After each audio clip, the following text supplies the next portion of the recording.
Let's give them a warm welcome. Okay. This one works.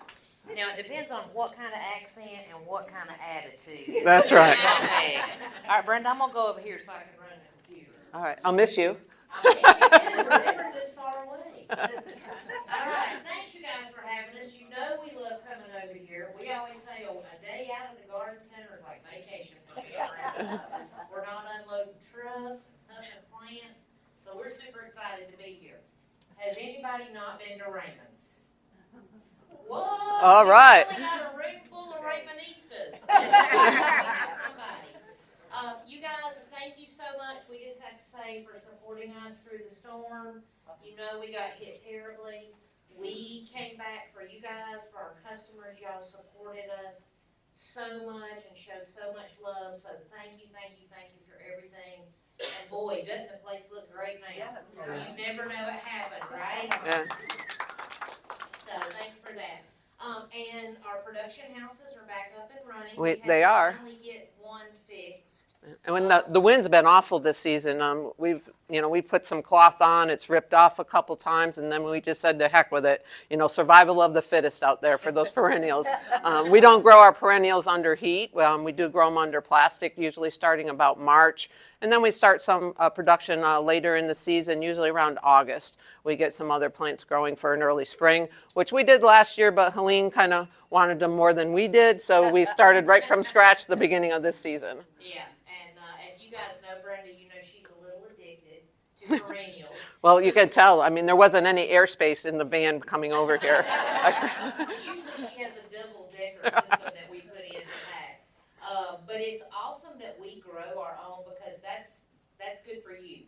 That means we can manage our price point better and we can have the selection. We have perennials you can't find anywhere else.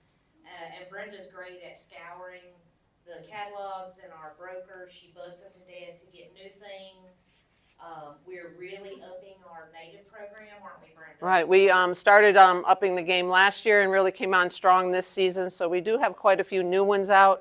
I'm always looking to, native's the way to go. I'm always looking to add more. And if you have anything that you're looking for, just let me know because I'm always looking to grow new things, whether it's new, unusual, natives, anything like that that's done well for you. If you've seen, not from the Google, not the pink and white hostas, that's not going to happen.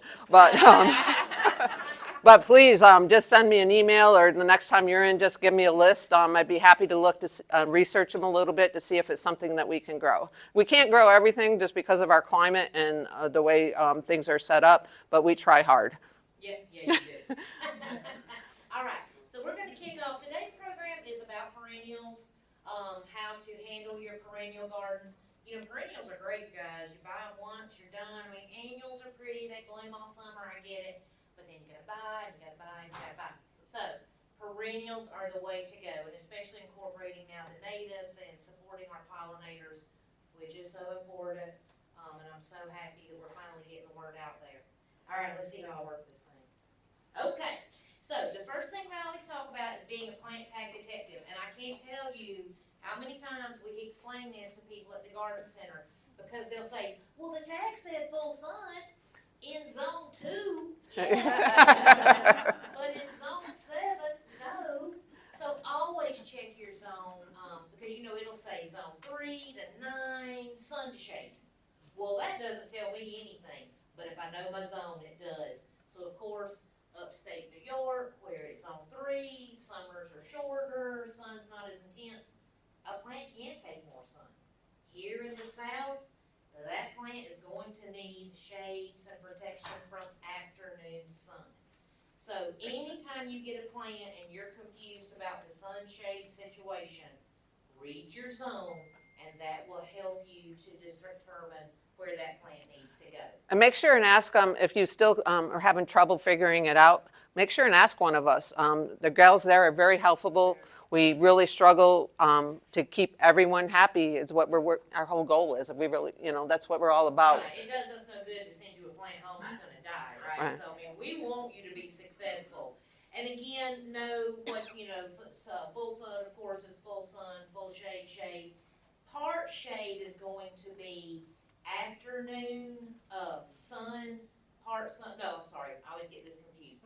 Part shade is going to be afternoon shade, morning sun, part sun will be that afternoon sun, and that can be a tricky situation sometimes. You know, you get 2 hours of afternoon sun, what do you do with that? Right, and if it's like from 5 to 7 and it's still very warm, I mean, that's a tough situation sometimes. Yeah, all right, so let's kick it off. What, oh, you got the clicker? Yeah. Oh, my. Oh, Counterintuitive. Oh, Oh, no, my. I'm needing to make counterintuitive, y'all. I don't know if I can handle that, honey. It looks like it's going backwards.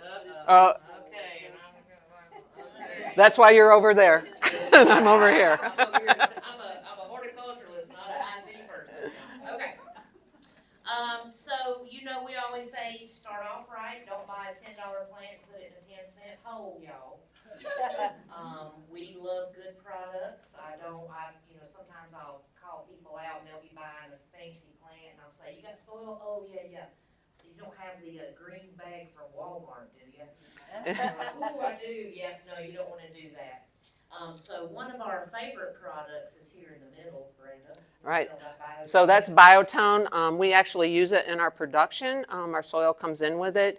But Biotone, you only have to use it once, and it has to go in the hole around the roots. And we like to have you mix it in with the existing soil and your soil amendments.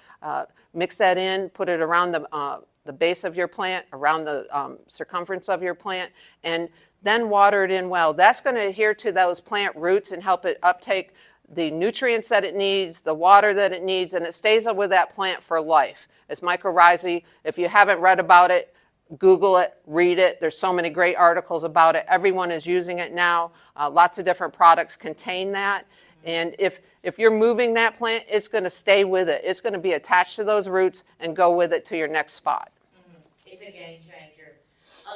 That farm product is called Permatil, and here's where my accent gets me in trouble because I say Permatil. And people come in, they think I'm saying Permatil, the color. So Permatil, has anybody been using that? I mean, you guys are in a really wet area. So it used to be called Vol Block. It's expanded shale, so it's very angular and sharp, and it absorbs moisture. So then they realized, oh gosh, we can use this for drainage as well. If you're using it for vole protection, it needs to go underneath, up the sides, a little bit on the top. Voles are lazy. When they hit it, it's too much work for them, and they'll leave it alone. As a drainage component, it's wonderful. It doesn't break down. It's not going to change your pH, and it will absorb that moisture. However, if we ever get in a dry period, which I don't know if you guys ever do here, but it will release that moisture back to the soil. So we tend to sell it a lot with spruces and evergreens and things that need moisture, dogwoods. Especially if you have that heavy clay soil, which I think everyone has. It works really well. Yeah. All right, and then Brenda's favorite. Yeah, the Perennial Pete's Perennial Pleaser. It's a tongue twister here. This is a North Carolina-based product. If any of you aren't familiar with Daddy Pete's products, we love them. We have a great assortment of them. And this really helps with your planting your perennials as a soil amendment. It's not going to be too heavy. It's going to help loosen up that clay. And using that with Biotone really helps get your things started. It does. Yep. All right, so always amend your soil. All right, so let's kick it off. I don't know if, yes, question. What about peat moss? Is that equivalent to anything you've got there, or should we be adding that to our soil? Well, so the question is about peat moss. That's a hot topic in the industry right now. It's not really a sustainable product, so a lot of companies and products are moving away from peat. My issue with peat here, Brenda, I don't know how you feel about it. Peat absorbs a lot of water, so guess what else does? Clay. So I like to add drainage to the clay instead of adding something that's going to hold a lot more moisture. Also, peat moss can be acidic. Mm-hmm. We really don't need a lot more acidity here. We're pretty acidic as it is. Right, and most perennials are more neutral, slightly alkaline, a little bit maybe acidic, but not that many are lower on the pH number. Right, yeah. So we're kind of moving away from peat moss. All right, Brenda, let's talk about some herbs for dryness. All right, so we have the dry condition, the herbs. Yep. Well, you told me to talk about it. Oh, here's one thing we'll tell you. the summertime, you need to know Yeah. where everything's dry in the winter. So we always tell you, look, go outside your yard in the wintertime, do your assessment then as well. Find out where the sun is not shining, where water may be draining, and you're gonna have that winter wetness, cause that's gonna be not good for these guys. That's true. Everyone needs to check that out. And even when you do get a big rainfall, go out and look and see where that water's flowing, see where the wet areas are, see where it's holding the moisture. So with the rosemary, lavender, and thyme, I think almost all the herbs that are perennial herbs like dry conditions, great for the slope areas. Do not put a lot of mulch around them. They need great drainage with this. And this is something where the permatill would work really well with planting these. The low fertilizer needs also. All right, we'll move on. We're gonna just go with some dry perennials. All right, next up is the yarrow. Everyone has the yarrow, great cut flower, easy to grow. Also the agastache. This is one of Kay and my favorites. It's a favorite of pollinators too. This one needs excellent, excellent, excellent drainage in the wintertime. We grow ours in containers and it comes back for us reliably. And we just pull that container under an eave or put it on a porch for the wintertime. That way it stays dry, doesn't get all that moisture going into it. So great for the pollinators. Sometimes if you do struggle in the winter with drainage, it's still a great annual to plant. It is, and I love it because it blooms all season. You know, a lot of perennials don't continually bloom for the whole summer. Agastache will. Once it gets started, it'll keep going. And of course, there's the coneflower. Everyone needs a coneflower. I know. Y'all have a beautiful patch I know, out that's a here. beautiful one How out there. about deer resistant? Okay, yarrow, highly deer resistant. Hyssop, highly deer resistant. Coneflower, a little bit iffy. The new growth, the bunnies like, but the first two are highly deer resistant. Has anyone had issues with those in their garden? The bunnies like them, but my bunnies must be like 5 feet tall because they nipped off like the buds of them. Oh. I think I've got some deer grazing in my front yard. Now the dog's gone, the deer moved in, y'all. I'm bummed out. But there's one thing about the yarrow, there's a lot of new varieties out there that stay more compact, that don't flop on you. So we have a couple with us now that only get about 18 inches at the most. Some of them are 16 inches. So there's lots of new varieties out there. All right, next up is a sea holly, great cut flower. So cool. Yeah. Does anyone have one of those? Uh-huh. Definitely gotta be dry. And Brenda and I always joke, so the prettiest garden in my yard is my gravel driveway, y'all. So I'm thinking about just putting gravel everywhere, because man, it grows, reseeds, it's been awesome. And that's great for the pollinators, highly deer resistant. Next up, everyone knows about the dianthus. Lots of new varieties out there now that have a great fragrance. They bloom all summer. If you deadhead them, you can shear them back a little bit, but they're highly deer resistant. Like good drainage in the winter, great edging plant. And then the Gara. I think the best one out there is probably whirling butterflies as far as being reliable and coming back. There is a native Gara. Has anyone seen native Gara out on their hikes? I have never come across that. But most of the Garas that are in retail, at least at our place, are a native of the Gara, of the original one. Great bee plant. All right, what have we got over there? Oh, the German iris again. That's one of my favorites. Oh my gosh, I love those. They're great for dry. A lot of people don't know that.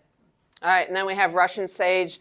Russian sage, the straight species. Does anyone have that where it just spreads like crazy and flops on you a little bit here and there and stuff? There's a lot of new varieties out there that stay much more compact, sturdier stems. To me, that's the way to go. They're not going to spread all over the place on you. Great hot, dry. The bees love this plant. Very easy to grow with good drainage, of course. The deer will not bother the Russian sage for sure.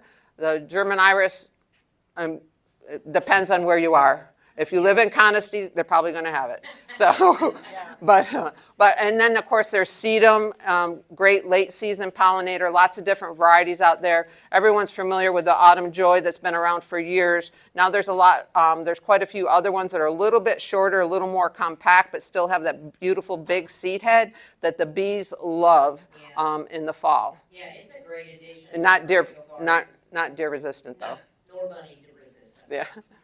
All right, so for those of you, we did not do a handout. We're trying to save paper. If you guys want to snap pictures, here's a list of some more that we have for dry. We have all these, most of them available at the garden center. Right, and just to go down what's deer resistant that we have found is the allium. Amsonia, which is a beautiful plant. There's native ones out there that are great. Butterfly weed, which is the orange one you see along the roadside. Baptisia. So far, all these are highly deer resistant. Baptisia, we do have the native one at the nursery. There's lots of new ones out there too that have a little bit more color. Catmint, we have a couple varieties. New catmints out there, more compact, great edging plant. Yellow leaf, chartreuse on the loose, Yeah. it's gorgeous. That was our number one seller. I mean, we've gone through 2 crops of that. But also, the old-fashioned Walker's Low was kind of 3 by 3 and spread and flopped a lot for you. So these are a little more compact, great edging plants for the front of the border. Caroline Lupin Thermopolis, if I'm saying that correctly, is a beautiful one. It's sort of like a Baptisia, has a big yellow spike flower. Coreopsis, highly, highly deer resistant. Evening primrose, I am not sure. Yeah, does anybody have that one for the deer eating Deer it? will nibble at it. Okay. All right, Yeah. nibble. All right, a little appetizer for them before they get to the good stuff. Epimedium, does anyone have epimedium? If you don't have epimedium, put it on your list. It's a great one. This is, to me, one of the most underused perennials out there. It can take dry shade. It's highly deer resistant. It's juglone resistant.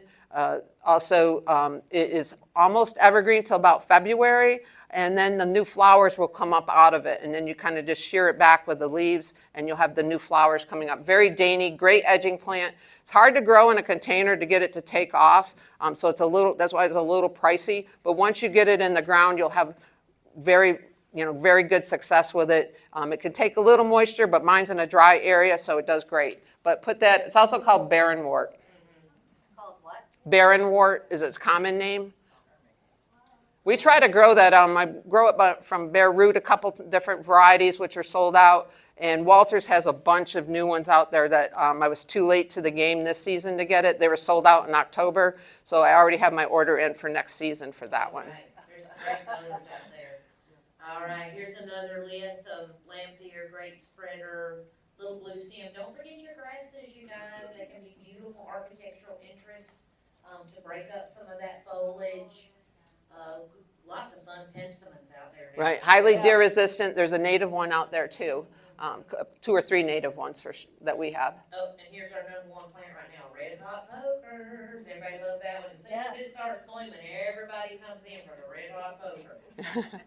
Yeah, and we have a couple over there. We're growing about 3 different varieties, but that one is highly deer resistant. Salvia, check out the one that we brought. It's called Fashionista. We're growing it next year. We sold out of the purple one. There's a couple different purple colors. Huge, huge blossoms. If you're used to the May night, which is just a little tiny spike, this one is much more vivid and much wider, a bigger bloom on it. It's wonderful. It's Yeah, I love it. gorgeous. Yeah. Santolina is an evergreen. Does anybody have that one? Comes in gray and a green color, very fragrant, deer resistant, has a little yellow flower on it. Yeah, it's great to tuck in the boulder walls using containers in the wintertime. Sea holly we spoke of. Spigelia, everyone wants this plant for sure.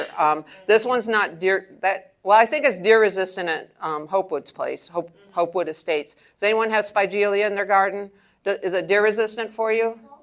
Okay, good. We're growing it. These are so far. Yeah. We're growing it, 2 different varieties, straight species included. It takes a little while to take off. I've been pinching it back to get it to bush out a little bit more because it is rather expensive, but it's a wonderful plant to have. And Stokes aster, if you want something that spreads a little bit, seeds, this one will do it for you. Lots of different fun colors. And I like it also because the basal foliage is evergreen in the wintertime. So this can take dry conditions. I just kind of leave mine alone. It's kind of spread like it wants to, and it's done a great job. All right, and another grass up there for you. All right, so let's move on to something that can take average, just regular old soil. What we got over there, Brenda? All right. Clematis. My clematises were gorgeous this year. Were y'all's? Holy No, moly. too wet. It was pretty wet for a lot of them, a lot of Mine were places. beautiful this year. A lot of them get the old wilt. So make sure, if you get the wilt on your clematis, don't be afraid to cut it back. That's why you want to plant it a little bit deeper, like a tomato almost, because it'll come back from underneath when you get the wilt, because it does happen. It happens to mine every year. And remember when you buy your clematis, do keep up with the variety. They are very specific to their pruning styles. So if you lose that tag, people will bring us a leaf of clematis and say, which one is this? And I wish I was that good. I know. So do keep your tags on clematis, that is important. Right, and pulmonaria, one of my favorite shade plants, morning sun, afternoon shade. Fairly deer resistant. We had one place in Champion Hills that kind of took them to the ground, but they've come back. The thing about the deer is they don't kill your plant; they're pruning it for you, so it's going to come back fuller for you. You know, so it gives you another chance to get that deer. That's supposed to make me sleep better at night. Yeah, that gives you a chance to get that deer spray on them the next time around. But that's a wonderful plant, and that needs consistent moisture, but doesn't want to sit in water. Then Heliopsis. There's some native ones out there. We brought a couple with us. Beautiful plants, dark foliage on this one. This one, does anyone know if this one is deer resistant? Have they had any success with that one? Okay, I am We have to try some. not We sure. are guinea pigs. Yeah. And then, of course, our shade lovers, the heuchera and the hostas, which are not deer resistant, but we have a trick. Put them in containers, put them on your screen porch, put them up by the house. Honestly, my heucheras don't do well in the ground anyway. They do beautifully in containers. So I keep them all right around the house, and they've been safe and sound. And hostas are a great way to do an easy display on your shade porch. Put them in containers, do a group of 3 of them of different textures. It's a great plant. Yep, they get bigger and better with age. All right, here's another one for you. What we got over there? Shasta daisy, everybody knows. Garden phlox. Oh, I love Jacob's ladder. Yeah. So Shasta daisies are highly deer resistant. Garden phlox, not so much. Jacob's ladder, one of those iffy ones, just depends on where you live. Veronica, highly deer resistant. Fountain grass. So this grass can take a little more moisture. Daylilies, candy for the deer, as we all know.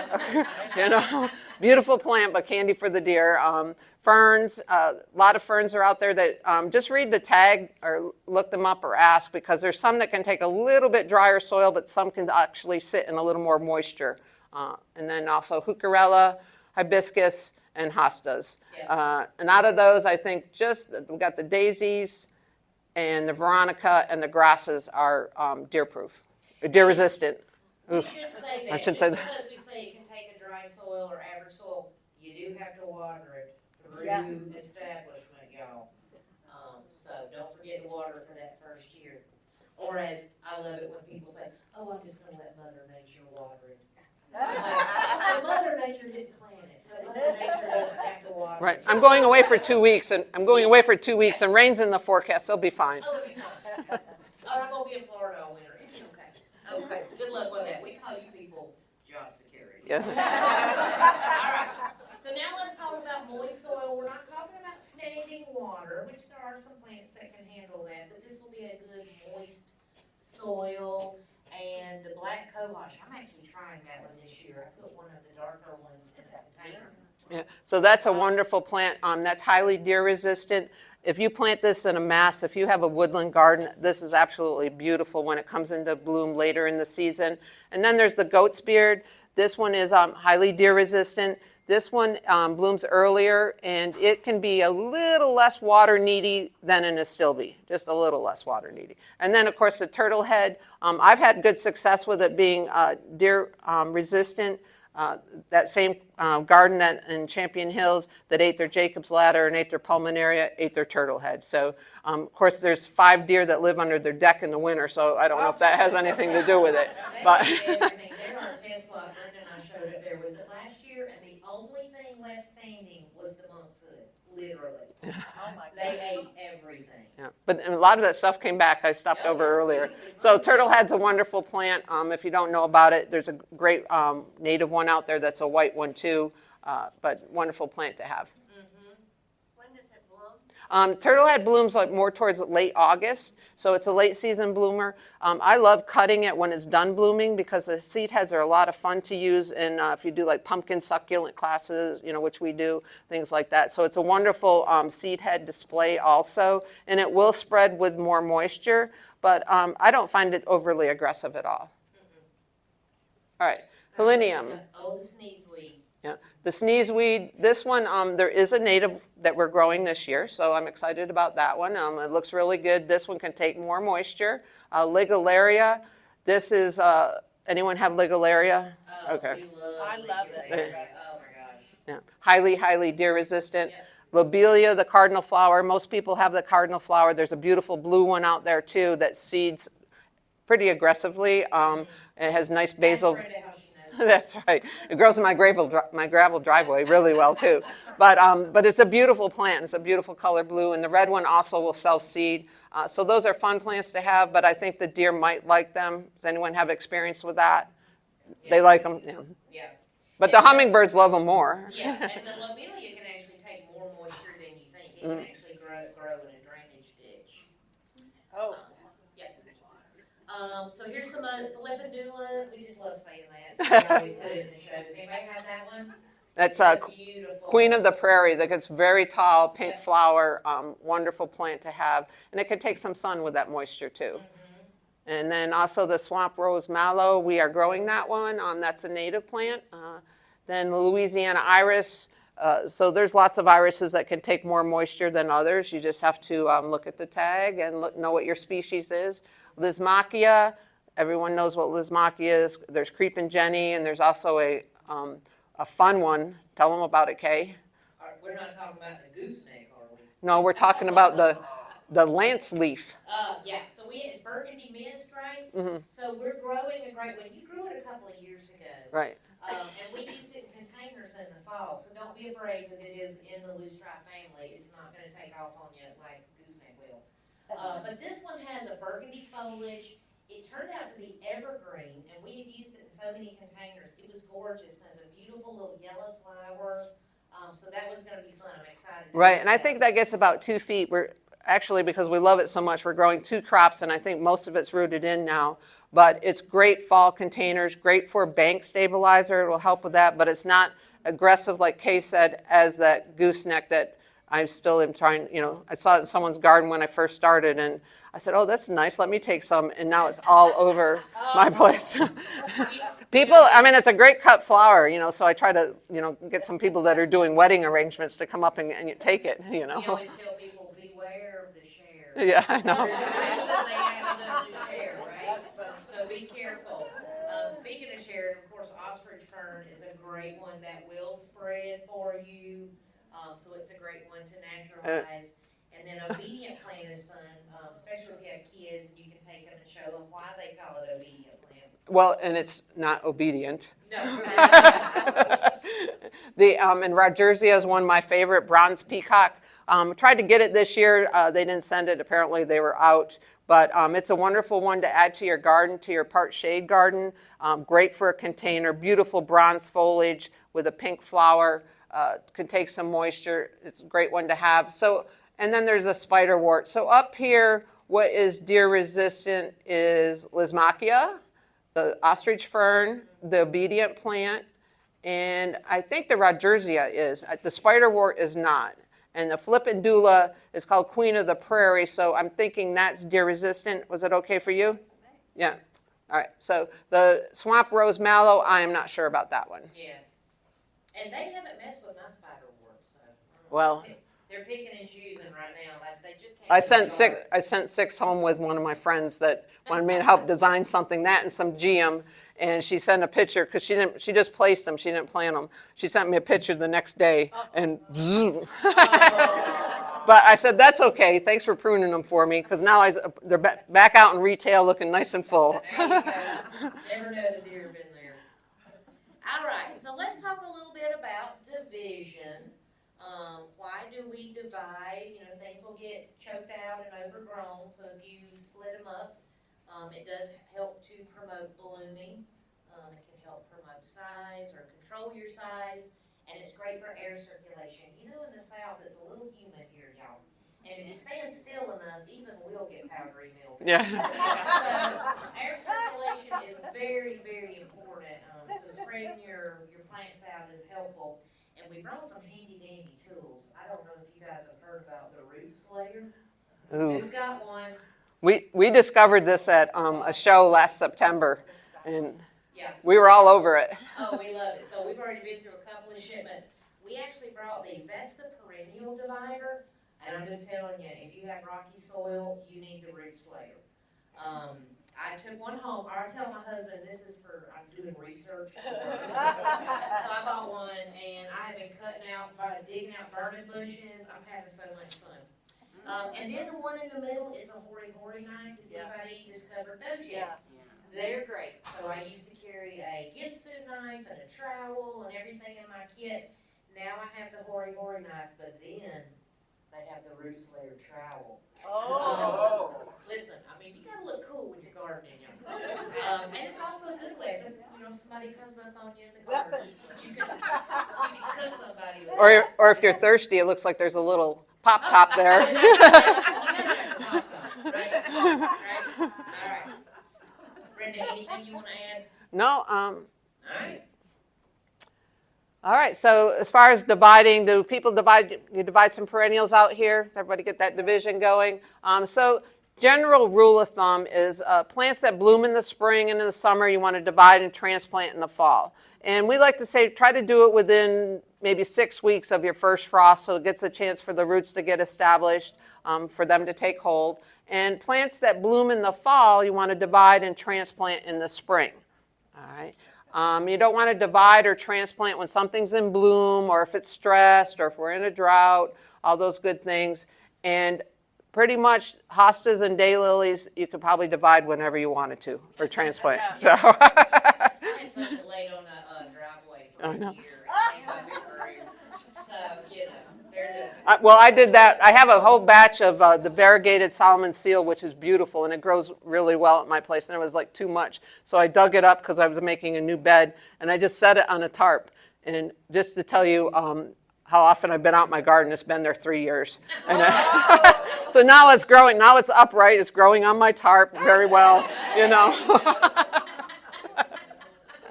They use a whole new meaning. I know. I know. This is that plastic tarp, though. It's not even landscape fabric. It's plastic. But that kills the weeds underneath, so Yeah. you're double duty. I know. I knew there was a reason. I told my husband that. I'll use that. There is a silver lining. All right, so here's some plants that you do want to divide every few years. Believe it or not, your yarrow, you know, you can dig it up and cut it. You know, a lot of people like to cut in half, but if you can rip with your fingers, it is less stressful on the plant because you're not severing those roots. I mean, you know, it's kind of like surgery, y'all. So do be thoughtful of that. And then a juga, of course, I just dug some and spread. I have the Princess Nadia, and I love it so much. Right, and I think you could probably do that pretty much any time that there's a little moisture. And bee balm, definitely want to do that for the air circulation. It's a great plant to have, but we all know it gets the powdery mildew. So I like to tell people, you know, don't worry about it if you don't want to put it next to your front door, but put it up on a slope so the pollinators can enjoy it, and then you don't have to look at the foliage. But because you really don't want to spray, we cut ours back. If we get a heavy crop of powdery mildew, we don't spray it, we just cut it back and let it reflush and try to give it better air circulation. But it's been a, you know, the mildew has started early. That's all I can tell you. The mildew has started very early, yeah. All right, and crocosmia. Does anyone have crocosmia? All right, so this is a nice. If you have it, you all have it. That's a chair plant. I mean, but this is a great plant to have. It blooms about August. Wonderful for the hummingbirds, and it also has great seed heads that are a lot of fun. And then, of course, the iris can always be dug and divided in your phlox as well. So, and that's important too for the powdery mildew on that one. Although they're trying to breed them to be resistant, but they just can't compete in the south down I know there's one variety we have from Proven Winners that's been sitting outside getting overhead water when it's not raining, and so far it's looking good. And a couple other varieties, but then there's some that don't look so great. They've been chop, you know. So here's another list for you of things that can be divided every few years. Coreopsis, which, Coreopsis is on sale this week, isn't it, Brenda? Yep. At the garden center? Yep, 20% off until Thursday. When I was there was this one lady scooping up all of the. Oh, was it Kathleen who works there? Well, have no fear, there was more in the growing house. Yeah, please, if you need Coreopsis, come get it. Of course, your daylilies. Gaillardia can be divided, a lot of people don't know Does that. anyone able to grow that here? Great, because that really needs good drainage, and it will self-seed, and there is a native species out there. The bearded irises, the GMs, If you don't know about GM, that's a great plant to look into. It's a great one to add to your garden for a cut flower. At long bloom period, the flower kind of looks like a poppy. Poppy, so Yeah, pretty. lots of different colors, orange, yellow, reds. Goldenrod, everyone knows the goldenrod, which is, if you don't know about goldenrod, we do have one that a species is called blue stem that can take shade to part shade. So that's interesting. And then, And it doesn't spread as fast. right, they're Some not of as the other invasive. And ones. then we also have the aniscented one that is very fragrant, and that takes full sun to part sun and very clumpy. It's not a spreader. All right, we'll move on. In lieu of time. Hold on.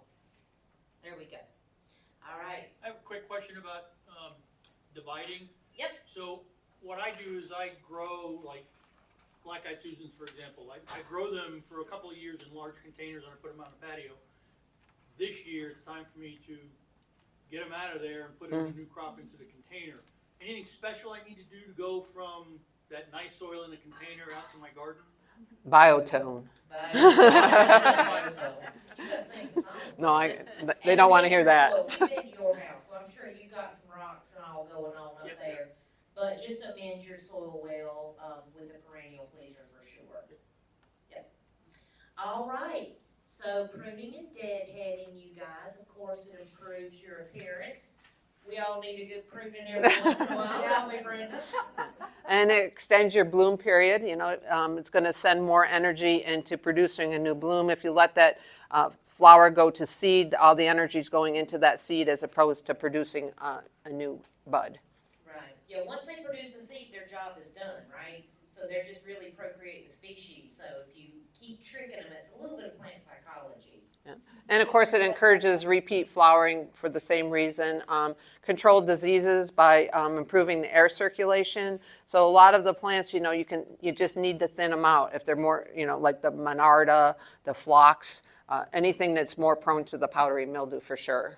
Well, that's one of your hacks. I mean, like, if you have columbine and it gets leaf miner, you know, don't spray, you guys. Just cut it back. It'll reflush out. I mean, we're always trying to, you know, get people to quit spraying because there is not selective insecticide, right? Right, and if a lot of your plants are getting a little tired looking, you know, or they've had some issues with drying out or getting too wet, don't be afraid to cut them back. They are going to re-sprout for you. They're going to do a great job. They're going to be thicker than ever, and they're going to look beautiful. So you don't have to look at the tattered foliage all summer. Yes? How much do you cut them back? All right. So you can cut them back to the basal growth if you needed to, or you can cut them back about a third if you wanted to. Just depends on what you're trying to do. But if the foliage is looking really bad, just don't be afraid to cut them back. They're going to re-sprout, they're going to come out, and they're going to look great through the rest of the season, especially when the bloom period is over. You know, you want some good foliage coming out. What else we got there? Oh yeah, we'll make especially things with like roses and things like that. You know, everybody knows how to prune your roses to promote flowering. You can debud things so that all the energy is being sent to maybe one flower instead of 5. That works. And it also can eliminate the need for staking. You know, some things will get so tall and leggy, but if you do that mid-season prune, kind of keeps them a little shorter, and then you don't have to stake or have them leaning. Hang on. Okay, so here's some things we need to prune mid-spring. Right. So this is after, we like to leave most of our perennials up for the wintertime, for the birds to enjoy them. It helps protect the crown.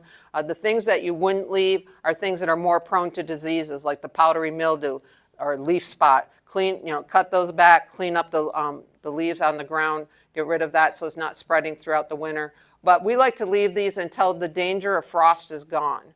All right. And one of them is the agastache, and of course your ferns. You want to leave that tattered foliage a little bit longer so it's protecting those new fronds that are coming up. Sometimes if you prune them too early in April and then you get that hard frost a little bit later on, it's going to burn those fronds and it'll take forever for them to recover. Mm-hmm. And you got grasses there, okay? Oh yeah, your grasses, again, same thing. I like to wait till I'm seeing a little bit of green emerging before I cut them back. I don't cut them in the fall like Brenda. I leave everything in my yard for the winter. But make sure, and especially muley grass, if you guys are doing that, you want to see some green coming before you cut. And then lavender, I know it's hard, y'all, but shear it back, give it a good haircut, really makes a difference. Think about lavender farms, how do they have those beautiful plants? Cause they're cutting them every year. So don't be afraid to do that. If you don't, you're going to get a lot of old wood at the base, and then it's going to struggle throughout the years to come. Yeah. And it's pretty much with all the herbs, and the same thing with Russian sage and the rosemary and the thyme. You want to shear them back in the springtime after that danger of frost is gone. It's going to keep that woody look away from that plant. Is that recommended for the heaths and heathers as well, to shear them in the spring after the winter Yes. Right. Yeah. Yeah, for the Mediterranean heath, the pink and the white flowered one, and I think there's sort of a deeper fuchsia, right after they're done blooming, you want to shear them back. The new growth will be beautiful. If you don't, they're going to get very woody at the base. Yeah, and they'll peter out eventually. Yes, ma'am. Like with the lavender, how hard do you prune that when you do this mid-spring? I mean, I prune hard, so I really need to understand. We need that on a t-shirt. Hard. Yeah, you can't give it a good, always make sure you're cutting into green. Right. You don't wanna cut into the wood, but yeah, I mean, cause if you go visit a big lavender farm, they're cutting it back. And they wanna promote growth, so that's why. You keep pruning hard, girl. Hey, I'm from Florida, we have to there. Yeah. Oh, yeah, you're from Florida, yep, you do. Oh, show. Okay, we just kinda talked about this, shear these off after the spring bloom. And this will really make a huge difference with your creeping phlox. A lot of people come in and are like, oh, phlox doesn't bloom very well. I call it a bang trim, y'all. Go through like that and cut it down. Same thing with your candy tuft and your dianthus. It'll really help them. Yeah, don't be afraid to do it. It's just going to make them much fuller and create so they don't have that dead, a lot of the creeping phlox gets dead in the middle, dies out and stuff. That'll help promote the green growth. All right, catmint, easily sheared after it's done blooming. It's a great thing to have, highly deer resistant. Like we said, it's low water needs, blooms all summer. The bees love it.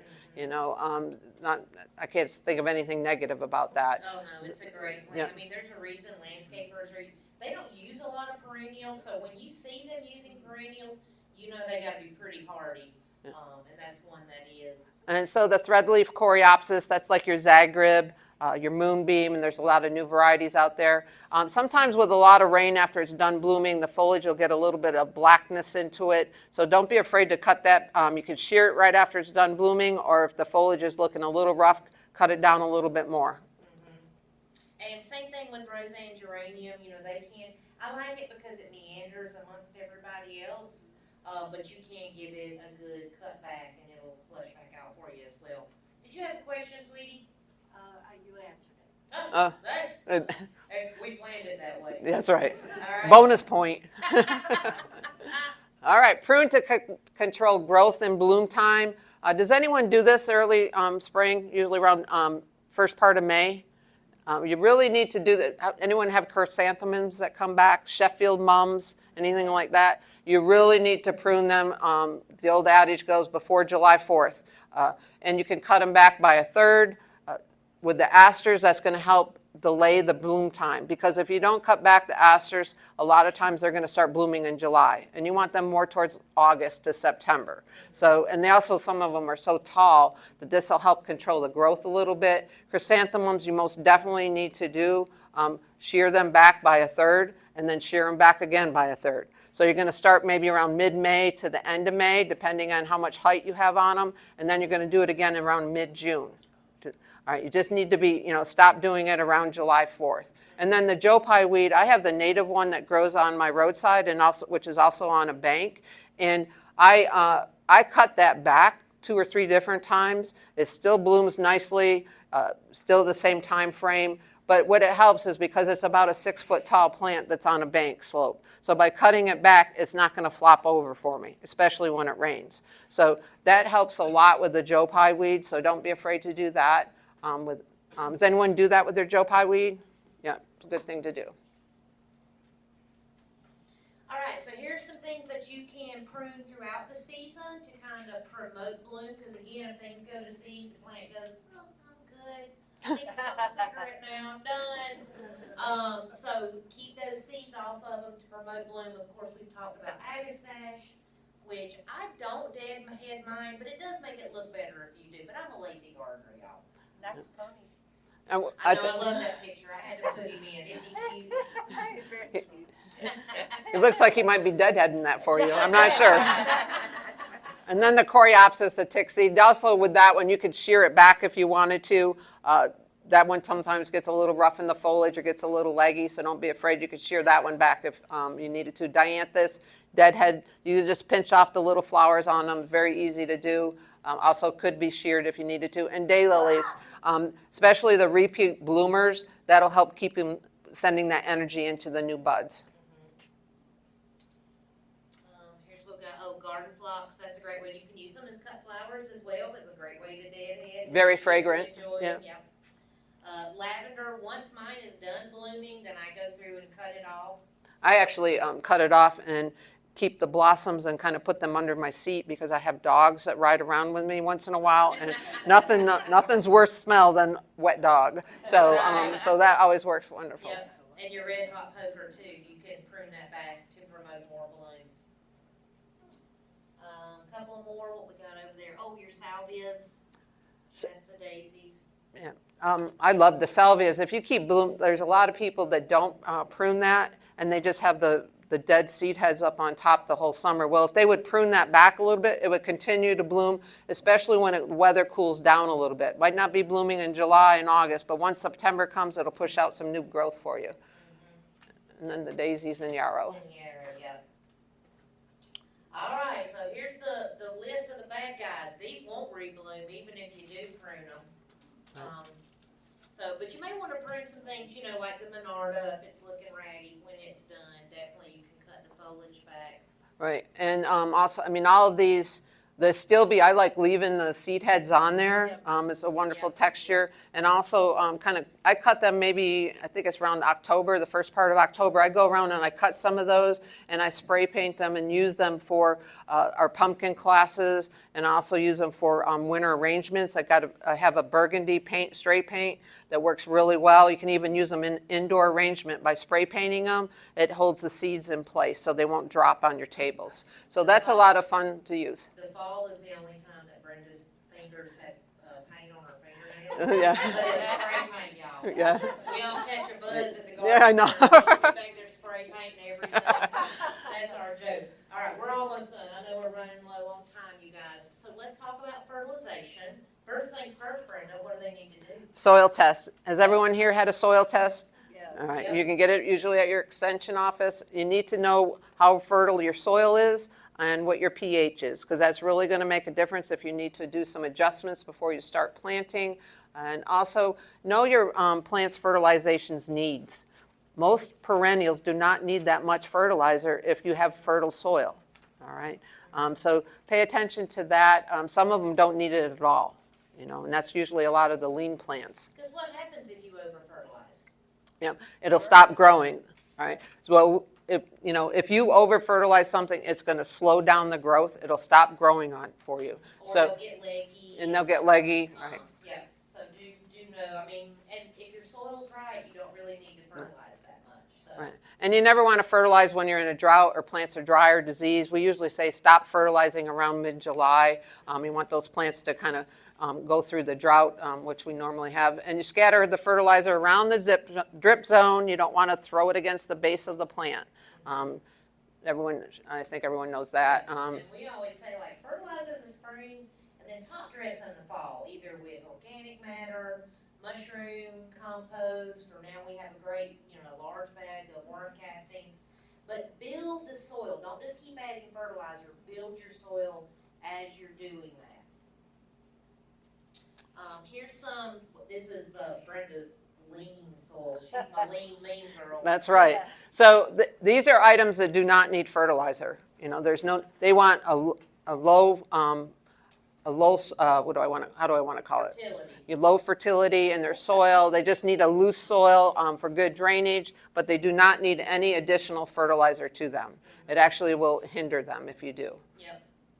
And here's a few more for you as well. So these are easy, right? They low water, low fertilization. That's my game right there, y'all.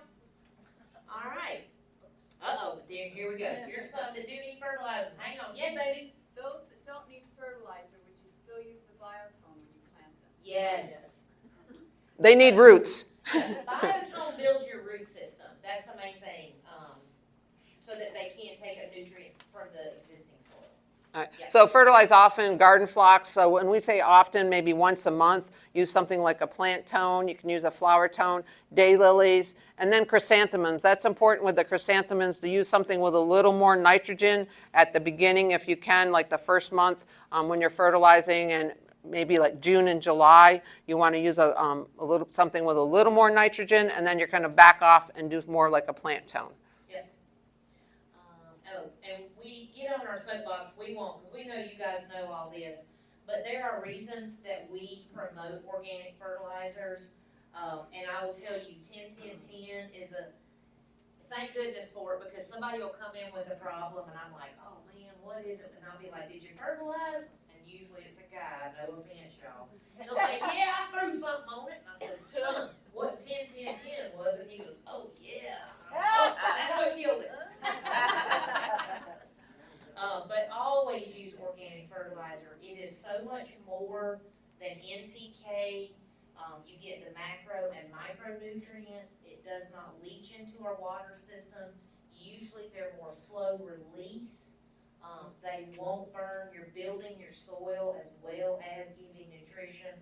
So, hey, 10-10-10 may work in your lawn, but it is not for anything that you care about for a long time. Right, you get that synthetic fertilizer on your leaves, that's going to burn your leaves. Yes. You know, where if you throw a little bit of holly-tone on your leaves by mistake or something, that is not going to burn that plant. Yep. And you guys all know we love our beloved Espoma, another great American company. They source all of their organic matter in the United States. They've been in business over 100 years. Mm-hmm. And we love their company. Their packaging is very friendly. They have lots of different types. Plant tone is kind of a general. Right, it's for neutral to slightly alkaline plants, so that's great for your perennials for sure, arborvitaes, that type of thing. Rose tone works really well for the roses, and also for some of your flowering shrubs. And then flower tone works great for the plants that like daylilies, all your annuals, things like that. Yeah. And if you know Kathleen at work, she'll sell you tomato tone. That's what she believes in. She buys it by the case loads. Yeah, that has some extra calcium in. Yeah, it does, and she's got a big old yard, hang on. All right, so anybody got critters here? We always talk about that, yes. Deer, gopher, chipmunk, hey, who's got armadillos now? Anybody yet? They are working their way north. I call them possum on a half shell. I saw one the other day. So we are always searching for repellent products, and we do our research. We get our customers to give us feedback. What we have in our arsenal right now, we have had lots of great feedback. The Bobex, which is in the middle, and I'll tell you, they have deer repellent and animal repellent. We talked to the owner of the company at the show last year, and he said, man, I wish I'd put a deer on that animal repellent bottle, because they're not gonna make deer repellent anymore. They're just gonna do the animal repellent. It's more effective. So once we get out of the deer, we'll have all animal. And then Imus Garden was invented by a woman here in North Carolina. It smells much better, spice and mint. Ask us how we know. We were going to a talk in Conisty, and we had all the deer repellents and stuff. Well, one kind of spilled, and guess which one spilled? So it was the Bobex. So what we did was we took the Imus Garden and sprayed it, sprayed around us. It didn't repel us. No. I wish it would. But, Yeah. these are rain resistant. We never say rain proof, but again, we've had very good reviews. And then this Mole and Bowl is something new we got last year. It's pelletized castor oil. And I don't know if your grandma made you drink castor oil, but it would run me away. So this is a runaway product. You will apply it to a certain section and then run them out to there. And then you go to that perimeter and keep running them until you run them to your neighbor's yard, and then you can stop. And again, we've had really good success with that. Before we end, I will say real quick, we didn't do a slide. Do you guys know about our Perennial Work Program? So we do a perennial punch card. and it's good April through November is $70. And so once a month, you can come in and pick out any perennial you want, up to $14.99. And we even throw in a bag of biotone. So it's a great value if you guys like buying perennials or you want to experiment. And if y'all know Brenda, we never quit growing perennials. We're bringing perennials out all the time.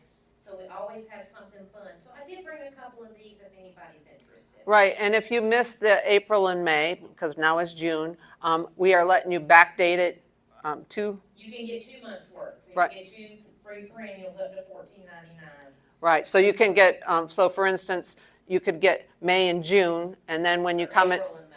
April and May, and then in June, you could get June and July, right? Oh, okay, that's good. Yeah, so it's a great. Or Yes, July. ma'am, you have a question. Have you heard about these garlic bombs that you could put in the lawn for, full? Well, now, But now I'm hungry. well, now we have something to do with that whole bag of garlic that Lynn left us. It might work unless your bowls are Italian. They just might throw it in.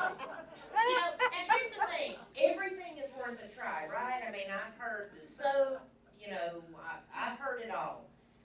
And everything's worth a try. I always say you gotta keep them on their hooves, right? Don't keep the same product going. You do need to mix it up. They're curious, they can't read the tag, they don't know if they like it or not. The babies especially will taste things. So you gotta be on your game with these guys. They don't make it in the wilderness because they're dummies, y'all. So, Big dogs help. Yeah. Yes, I do. I know. I lost my dogs. I've got squirrels and deer now. Yes. The perennial program, is it good for a specific year, or can I buy one now for next year? No, it is year specific. Okay. We are honoring, if anybody has one from last year, we are honoring the last 2 months after Helene. So if you have your old card from last year, come in and get them. Because we lost our list, so, you know, we don't know. You're good. Y'all can come tell us, we wouldn't know. But yeah, but it is from year to year. Any other questions? We have the store open back there if anybody wants to shop. Thank you so much for having us. Thank you. Thank you for bringing the plants, that was really nice. Oh, anytime. Brenda loves to pack the van with plants. I brought my beloved Jack in the Pulpits from Illinois, and they get really beautiful in like woodland garden, and then they get eaten. Is that why they're not sold in garden centers here? Because No, we sell them. Right, it's hard to, when it comes in, it's this little bulb like this. And when it grows, it's about this big. So it takes a while for it to get established. And we sell them, they're small like this, but it takes a while for them to, you know, if we grew them and held on to them for a couple years, they would probably be much fuller. And I have a ton of them at my house because you can sprinkle those seeds around that they form. Just know everything's toxic on that plant and it will spread. I mean, they'll even grow in sun. I have some in my sun okay, 'cause area. as soon as they get out of the ground, they're like 2.5 inches, and then they get eaten. So I'm gonna start caging them. I was going to say cage them. That should help because it takes a while for them to get established. All right, yes, ma'am. What fertilizer do you recommend for the June, July mums? You talked about more nitrogen. That was for the mums. That was for the mums. So I'd have to look what. So we grow some of our mums. We grow the Sheffield mums and also the igloo mums, which are supposedly perennial. And so when we first start off growing them, you have to feed them almost every time we water or every other watering. We have to feed them with nitrogen to get the green growth coming up and stuff. And then what we do is once they start forming a bud, then we switch over to a mum feed, which is more for the flower production. And then as soon as they flower, we stop fertilizing them. So we'd have to look at our products. I Right. think Garden Tone has a little more Right. nitrogen. And it just helps them a little bit because if you're feeding them plant tone or flower tone, then you might be producing buds too soon for them on that particular plant because you don't want them to bloom till September, later into September. Yes, ma'am. I just planted columbines this year, so how far would I cut back? So do you have leaf miner on them? Is there a reason you want to cut them back right No, now? because, well, they've kind of cut back on flowering. So with the first year plant, maybe she needs to let her root system grow for the year before you start cutting back on. Yeah, always kind of let things get established. But yeah, there's no reason to, if the foliage looks great, all you have to do is deadhead them and know that once those seed head rattles, you can sprinkle them around and you'll get more columbine. You know, you can put them in different areas. A lot of columbines get leaf minor, and that's where there's like a little scriggly white thing going on the leaf, and that's when you want to cut them. That's when we cut them back, at least in my house, because I do get that. Yeah. But don't cut, if the foliage looks great and it's not flopping on you or anything like that, there's no reason to cut it back. Yeah, let them get that root, because they need to feed that root system, your leaves. Any other questions? Yes, ma'am. My leaves on my honeysuckle that I thought was going to bloom, and all of my hummingbirds were gonna be flocking to it. They have a kind of a light grayish color on them. Powdery mildew. Uh-oh. Dun, dun, dun. That has been on the honeysuckle. Actually, we brought ours in, and it was great for a while, and then it started getting it, and then all of a sudden, the company we brought it from didn't have any more, and I'm sure that they had to cut theirs back too. You know, it was just something that happened early just because of the dampness and humidity we had. So I just might as well cut it off and say to heck with it for this year. Well, how tall is it? So that's like about 4 feet?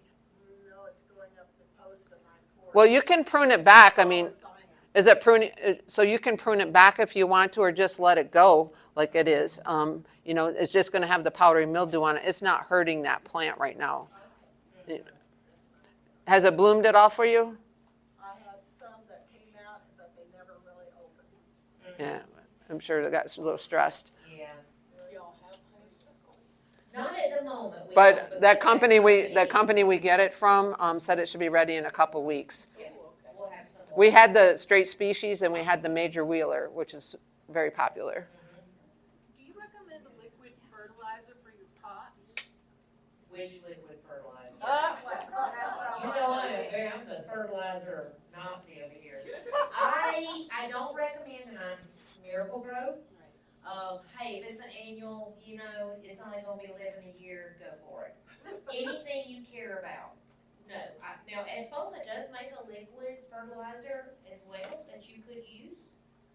So I would recommend that, but the blue stuff, it's only for annuals. Junk food.